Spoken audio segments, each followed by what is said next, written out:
Evropska unija sooča z raznimi izzivi, mora še bolj okrepiti svoje vrednote in standarde. Kakšna je vaša vizija za prihodnost Evrope? Torej, Evropa je dejansko na križišču.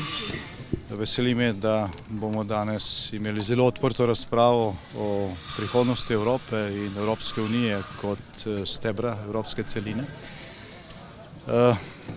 Moje mnenje je, da je potrebno evropsko zgradbo zidati naprej na kamnu, na trdnih temeljih, kamor so jo postavili očetje Evropske unije. Vsak poskus, da se evropska zgradba zida dodatno na pesku, se je doslej izjalovil in se bo tudi v prihodnje. Se pravi, treba se držati osnovnih principov, enotnost v preizkušnji in pri strateških odločitvah, svoboda pri vsem ostalem, medsebojno razumevanje, pomoč in solidarnost v vsem tako kot v družini. To so temelji, na katerih je treba graditi tudi v prihodnje in tako bo Evropa lahko stala in obstala.